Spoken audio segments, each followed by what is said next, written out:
Welcome back, Exiles. It's Naidra. So, after playing the Amazon for pretty much the entire time since the Dawn of the Hunt has been released, I decided to finally give the Sorceress a try, and more specifically, I really wanted to try an off-meta build. And more specifically, I really wanted to try an off-meta Ice Sorceress build. And so for today, I'm going to show you guys this Ice Nova Lightning Bolt build, which has not only been a lot of fun to play, but it really easily clears through pretty much all endgame content, including tier 16 maps. I have been able to complete Zesht with this. And in addition to that, I was also doing some farming with the Arbiter as well. I'm not saying this is the most powerful build because there certainly are some really great powerful builds out there, but this is very different. And also, like I mentioned, it has been a lot of fun to play. So with that being said, I'm going to show you guys what this build can do. We'll jump into a quick T15 map, and then we'll go back to our hideout and we'll take a look at our equipment and everything else as well. But before we dive into it, if you guys have not yet subscribed to the channel, please don't forget to do so below. Let's go ahead and jump right in. Alrighty, so the way that this build is going to work is very, very simple, and that's one of the things that I like most about this build. We're really only going to be using one skill pretty much all of the time, which is going to be our Ice Nova. Aside from that, you guys can see that there's two additional skills that we do have slotted in our bar here, and that's going to be Hypothermia. This is something that we're really only going to use against monsters that are going to be a little bit more tanky, or if we're going up against bosses. And then we've also got Sigil of Power on here too. This is not really necessary, but it just does boost your damage a little bit more. Again, especially if you're going up against bosses like the Arbiter, or if you're going up against Zesht, this can be helpful.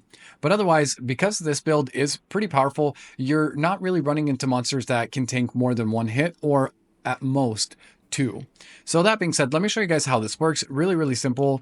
I am so excited to finally have a simple and easy to use build. Some of the other builds can be a little bit more complicated and just have too many buttons that you're pushing pretty much all the time. But with this one, you're staying out of danger. We're pretty far back most of the time. Our monsters are going to be dead before we really even reach them. And on top of that, we do use Ice Wall with this, and that does help with keeping the monsters back a little bit more. So that can help with tankability.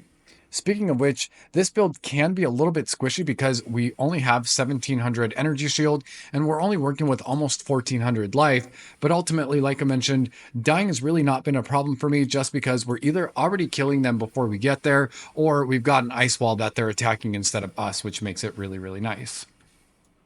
So let's see if we can find another quick group here before we go back to town and see exactly what's making this happen.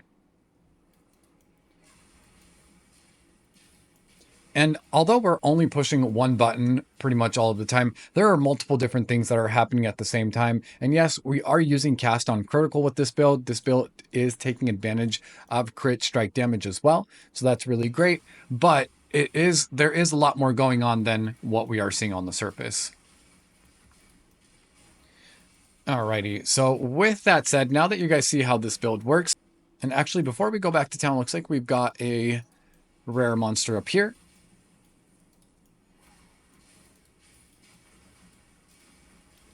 Perfect. So like I mentioned, really, really easy to use, super powerful build. It can get through all of the end game content. And on top of that, it's relatively cheap to put all of this together. So with that, let's go ahead and go back to our hideout. Alrighty, so starting off with our equipment, we're going to start off with our wand. For our wand, we are using an attuned wand for this. It really doesn't matter what kind of wand you're using as long as you've got these specific stats listed below. So first off, we want something that's got pretty high increased spell damage. I would say something over 70% is going to be best. Also, we want to have high increased cold damage as well. This is a cold build after all, so we definitely are going to need to deal as much damage as we possibly can with our ice damage. And then any amount of mana that you can get from this is going to be extremely helpful. If you can get something that's got over 100 would be really, really good and really helpful for you. However, the 28 that we got on here is okay. Unfortunately, I couldn't find anything better for a cheaper price. And then of course, like I mentioned, this is a crit build. So we do want to make sure we've got as much critical hit chance on our wand as possible. If you can get something that's got over 80% would be preferred. And we've also got 73% increased freeze buildup. You don't necessarily need that. Your enemies are going to be freezing regardless. And then of course, on top of that, you want to have something that's going to give you plus to all cold spells. Specifically, I would recommend having something that's got 4 or more. That's going to give you an ideal amount of damage that you can do. I got lucky with this one and got a +5. And this one, I ended up paying about 20 divine orbs for, which I felt like was on the higher end of the spectrum. I really didn't want to spend that much. However, this was the best that I can get for around that price. Now for our rune for this guy, we are using a greater iron rune that's going to give us an additional 30% increased spell damage. If you'd prefer to add critical damage instead, you're more than welcome to do that too. Next up, for our gloves, we are going to be using Leopold's Applause. Now, the increased energy shield and the maximum mana is great, but really the reason that we're using this is because of the elemental resistance penetration that we're getting from this, which is extremely helpful. Now for the rune, for this guy, I am using a greater storm rune. This is what allowed me to balance out all of my resistances completely. And I'll show you guys my stats right after we're done with our equipment.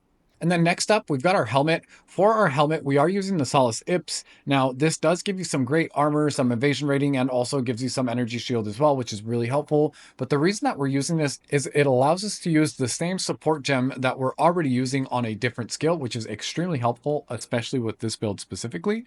Now, I will say these ones are extremely cheap. In fact, I saw people giving these out for free in the chat yesterday. So this one you should definitely be able to get for Exalted Orbs. This is not even worth a Divine Orb at this point. For the rune, for this one, we are using a Greater Desert Rune for some additional fire resistance.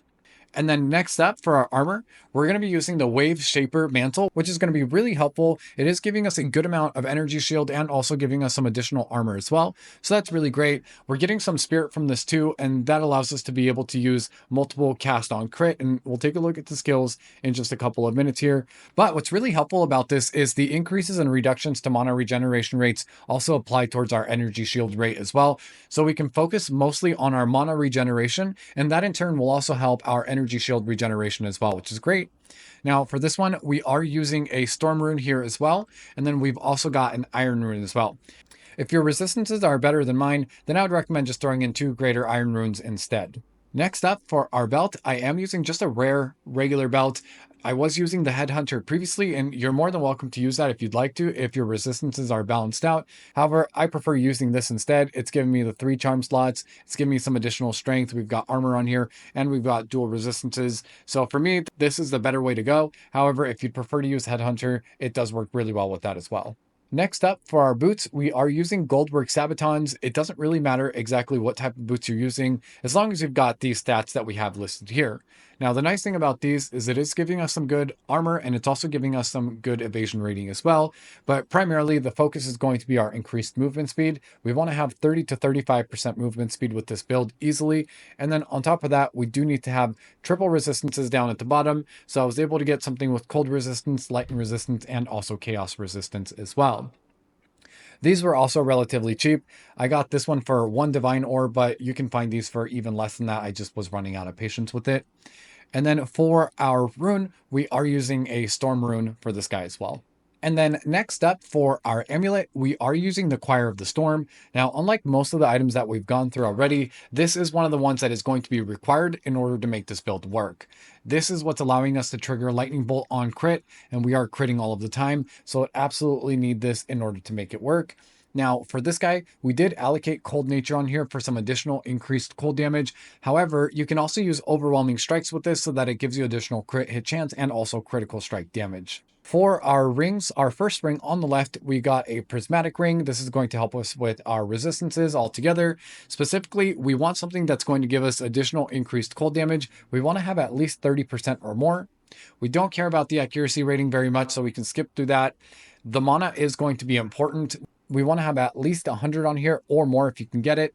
And then, of course, the resistances is really where it's at with this, where we're getting plus 14 to all elemental resistances, in addition to the implicit of the 8 at the top. We've got 40% cold resistance and 19% chaos resistance. And then for our second ring, we're using a breach ring for this guy. Now, specifically, we want something that's going to add additional cold damage to your attacks. We also want to have 30% or more increased cold damage if possible as well. And if you can get one that's also going to give you increased lightning damage would be extremely helpful, since this is both an ice and a lightning build as well. Now, besides that, everything else is mostly just going to be elemental resistances. We've got plus 18 and 13 to our chaos resistance as well. If you can get one that also gives you increased mana regeneration would be really helpful, because if you guys remember, thanks to our Wave Shaper, any increase to our mana regeneration rate is also going to apply to our energy shield regeneration rate as well. And for our offhand, we're not actually using an offhand. We are going to be using an Omen Scepter for this.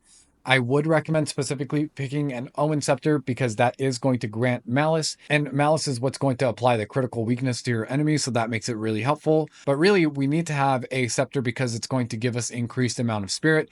This is giving me an additional 92% increased Spirit, which you are going to need with this build, and it also is giving us an additional 85% increased mana regeneration rate at the bottom as well. And then for the runes, we are using the Greater Resolve runes to give us an additional +10 to intelligence for each socket that we got up on here. And then lastly, before we move on to our stats, we also have our secondary weapon that we're using. Now, this one, we're only using for Sigil of Power, so you really don't need to have this one specifically. You just want one that's got the highest level Sigil of Power that you can get. Now then, let's take a look at our character stats. So like I mentioned, our resistances are completely maxed out. We could even scale back on our cold resistance quite a bit and still be okay. But here is everything else that you guys may want to see. Alrighty, so taking a look at our skills, first up, we've got Malice. For Malice, we did decide to add Herbalism on here. This does help with our life recovery. If you guys don't have the spirit for this, you can go ahead and just remove that and keep just Malice itself. And then looking at Lightning Bolt, we've got a 4-link here. And first up, we've got Spell Cascade, pairing it up with Concentrated Effect. Next up, we've got Lightning Mastery, and finally finishing it up with Rising Tempest. And then moving on down, we've got Sigil of Power. For Sigil of Power, we're going to be adding on Magnified Effect, and we're also going to throw on Persistence as well. For our cast on crit, we've got a 5-link here. For the first one, we're going to be using Comet. We've got Spell Cascade, Impetus, Energy Retention, and finally Spark. For our start of the show, we've got our Ice Nova, and for Ice Nova, we're going to want to add Pinpoint Critical. We've got Ambush, Unleash, we've got Astral Projection, and finally Spell Echo. Taking a look at our Hypothermia. For Hypothermia, we're going to throw on Heightened Curse. We're also going to be using Expanse, Persistence, and Hex Bloom. Next up, we've got Mana Remnants, and for this guy, we're just going to be pairing it up with Clarity, and we've also got Cannibalism. Now, if you don't have enough spirit to support the Cannibalism, this one is not that serious. You can go ahead and take it off. It's totally fine. If you've got the extra spirit to spare, go ahead and slap that on. And for our first cast on Freeze, this one we're going to be pairing up with Spark. We've also got Energy Retention, Impetus, Wild Shards, and lastly, we're using Frostwall with this as well. Now, Frostwall, we're primarily using this for defensive purposes. This does help keep monsters away from you if you're finding yourself in a group of monsters that you weren't expecting. This also does deal damage and also helps with your freeze buildup, but this one is not necessary. So if you'd rather have an additional comment on here, feel free to slap that on. But again, this is mostly just for defensive purposes. Next up, we've got Arctic Armor. For this guy, we're just going to pair it up with Glaciation, and then we've got Clarity. And then moving on down, we've got Blink on here. And as you guys can see, this is not currently active. We don't have enough spirit to support this, but this is not something that I really use very frequently. I mainly use this if I'm speed farming. It allows me to get through maps a little bit faster. And it also helps with dodging things if you're having a hard time with a certain boss.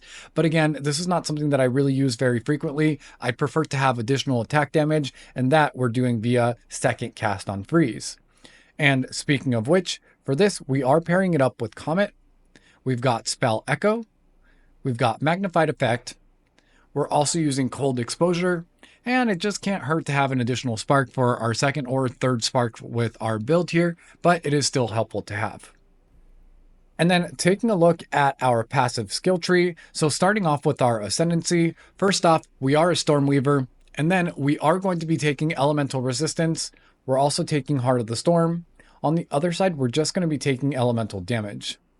Now, we're going to make our way on down to the left, where we're going to be taking Constant Gale, and we're also going to be taking Force of Will. And last but not least, for our Ascendancy, we also are going to throw an additional point into Spell Critical Chance. Alright, now taking a look at the actual passive skill tree, we are going to make our way on up towards left, where we're going to be stopping for Raw Power. We'll continue making our way up and grab Path of Winter. We'll then move on up and come down towards the center, where we're going to grab Critical Overload. We'll make our way on down towards the right and ensure we grab pure energy. And then we're also going to be grabbing insightfulness on the right hand side.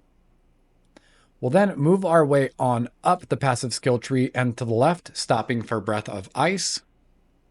We'll continue making our way on up, where then we'll grab Sudden Escalation. We'll then stop for our very first Jewel Socket, and this one is going to have cold damage, critical hit chance, elemental damage, and the freeze buildup is fine, but is not necessary with this. We'd rather have additional damage. If you can replace the freeze buildup for critical hit damage, that would be fantastic. We'll then continue making our way on up before we go over to the left and stop for Enhanced Barrier. We'll then stop for our second Jewel Socket, and this one's going to have cold damage, crit hit chance, crit damage, and energy shield recharge rate. We'll stop for our big trio here, Storm Charged, we've got Breaking Point, and lastly, All Natural. With that, we're all done with the left-hand side. We'll move on over to the right, where we're going to stop and grab Patient Barrier, and we'll also grab Ingenuity for some additional intelligence. We'll continue making our way over to the right before stopping at Controlling Magic. For our third Jewel Socket, this one's got Spell Damage, Cold Damage, Crit Hit Chance, Crit Damage. This is perfect. We then will stop and grab Invocated Efficiency before we move our way on down, stopping for Heavy Frost and also Thin Ice. On the right-hand side of that, we are going to be taking Careful Assassin. We'll continue making our way on down before we curve on to the left, and this is where we're going to be grabbing Dynamism. We'll be stopping for our fourth Jewel Socket, which once again has Spell Damage, Cold Damage, Crit Hit Chance, and Crit Damage bonus. Moving on up, we'll grab True Strike. We also got for the Jugular, and lastly, Deadly Force. We'll then make our way on back over to the right and stopping for crit damage down here. For our fifth Jewel Socket, we'll be grabbing Spell Damage, Cold Damage, Crit Hit Chance, and Critical Damage bonus once again. And last but not least, for our passive skill tree, we will be grabbing Heart Stopping along with Heart Breaking. And that's all I have for you guys for today. Thank you guys so much for joining me and watching this video. If you guys enjoyed this video, please don't forget to like, subscribe, and let me know what you guys' thoughts are in the comments below as well. Until next time, Exiles.